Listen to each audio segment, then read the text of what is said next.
दिल्ली नगर निगम के सदन की आज बैठक है। दरअसल सदन में कई महत्वपूर्ण मुद्दों पर चर्चा होगी। यूजर चार्ज को हटाने के लिए बीजेपी प्रस्ताव पेश करेगी। संपत्ति कर योजना को भी एमसीडी की तरफ से लागू किया जा सकता है।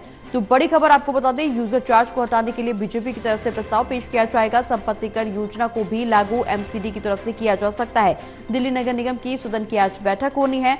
बैठक में कई महत्वपूर्ण मुद्दों पर चर्चा की जाएगी।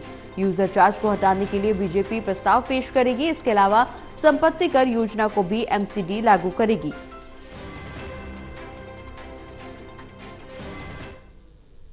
तो बड़ी खबर आपको बता दें, जहां संपत्ति कर योजना को भी एमसीडी लागू करेगी। इसके अलावा बीजेपी प्रस्ताव पेश करेगी। दरअसल यूजर चार्ज को हटाने के लिए बीजेपी की तरफ से प्रस्ताव पेश किया जाएगा।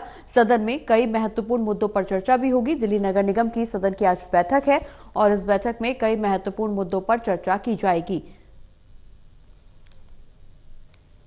तो बड़ी खबर, जहां दिल्ली नगर निगम की सदन की आज बैठक होनी है, महत्वपूर्ण मुद्दों पर चर्चा की जाएगी। इसके अलावा यूजर सरचार्ज को लेकर के भी फैसला होना है और इस दौरान यूजर चार्ज को हटाने के लिए बीजेपी प्रस्ताव पेश करेगी। हालांकि इससे पहले भी हमने देखा, जब वीरेंद्र सचदेवा की तरफ से आम आदमी पार्टी पर हमला बोला गया और साफ तौर पर इस बात का जिक्र वीरेंद्र सचदेवा ने किया कि बिना चर्चा के आम आदमी पार्टी की तरफ से यूजर चार्ज लगाया गया और यही इसके विरोध की सबसे बड़ी वजह।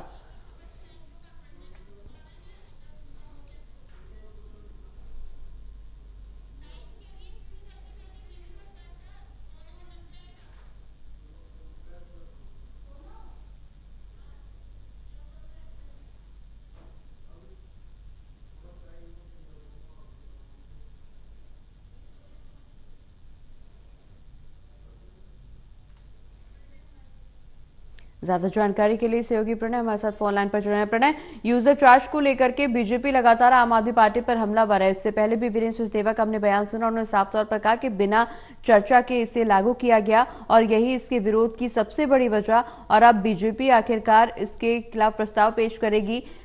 सदन की बैठक होनी है, आज दिल्ली नगर निगम की सदन की बैठक होनी है, जिसमें कई महत्वपूर्ण मुद्दों के साथ साथ यूजर सरचार्ज को लेकर के भी फैसला होगा।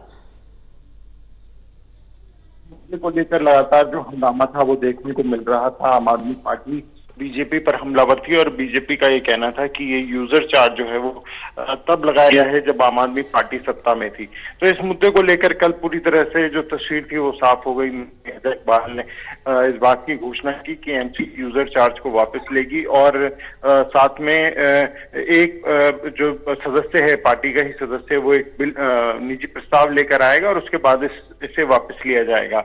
इसके अलावा जो एमसीडी है वो संपत्ति कर को लेकर भी एक योजना लेके आ रही है, जिसमें मौका दिया जाएगा दिल्ली की जनता को कि वो अपना हाउस टैक्स भर सके और कोई भी फाइन उनके ऊपर नहीं लगाया जाएगा। सिर्फ 5 साल का जो हाउस टैक्स है, जो प्रिंसिपल अमाउंट है, वो सिर्फ लिया जाएगा और उसे कोई भी व्यक्ति जो है वो अपना हाउस टैक्स जो है वो भर सकेगा।